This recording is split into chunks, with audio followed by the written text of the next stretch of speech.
A bizarre moment disrupted the House vote tonight when a stenographer was dragged off the floor.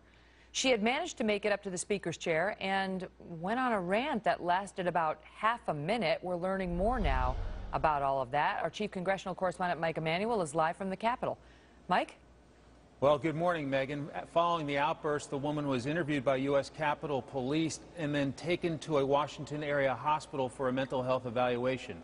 Her name is Diane Reidy and is well known to House lawmakers as one of the stenographers who regularly works on the House of Representatives floor.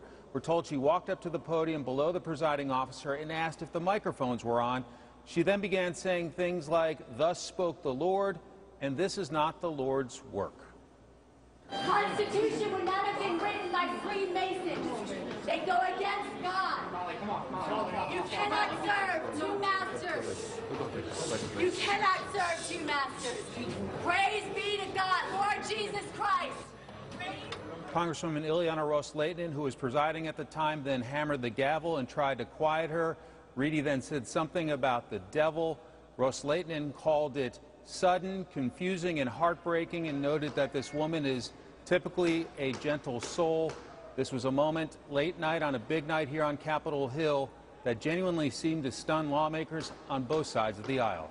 Megan? All right, Mike, thank you. Joining me now, Chad Pergram. He's our Fox News senior Capitol Hill producer. He was there seconds after this happened and spoke with some of the members who watched it unfold. So it sounds like a sad incident. It sounds like this person may have had some sort of a mental health episode, whereas she, had never been prone to that in the past, from the sound of it, Chad. Right. I know her, and I've talked to her many times over the years. There were a lot of references about God, during her rant from the dais, and when they pulled her out into the hall there and tried to take her down the elevator. She's very religious, and people were very concerned here. There's a lot of people here on Capitol Hill who talk with her. She always has a smiling disposition. And, we see a lot of strange things on Capitol Hill. It's not strange that we see a protest outside the Capitol. Once in a while, there's a protest inside the House chamber. But to have a protest in the middle of such a big vote, as the vote was coming to a close, and no less for it to be someone who works here, I don't think I've ever seen that in all the years that I've covered Capitol Hill. And that's what was so confusing, and especially to have somebody run up to the dais. Remember, this is the very place where the president speaks when he comes to Capitol Hill to deliver the State of the Union. Right. You have to ask about the security measures, and only the ones that are made public, but is there a screening process that these people have to go through, those people who we entrust to work so close to our lawmakers?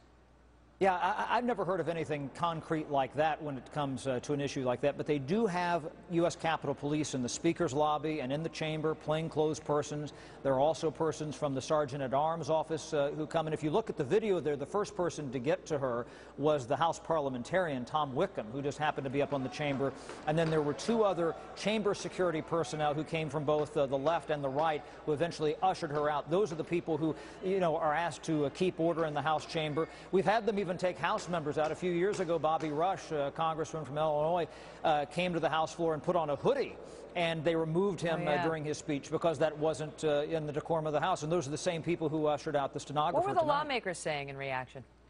I tell you, people were absolutely stunned. Steny Hoyer, the minority whip from Maryland, just had a look of shock on his face. Other people were scratching their heads and saying, that we know her. They were very concerned about her.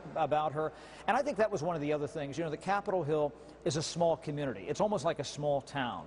And everybody knows each other, and you see each other every morning and you talk. The members, the lawmakers, the journalists, the aides, the stenographers. This is one of the reasons why I've talked to her over the years, and that's why everybody's so shocked. And again, to punctuate this on a night like tonight in the middle of such a big vote, it's really just bizarre. That's the only word for it, Megan. As much of this process has been, Chad, thank you very much. We wish her all the best in the road ahead.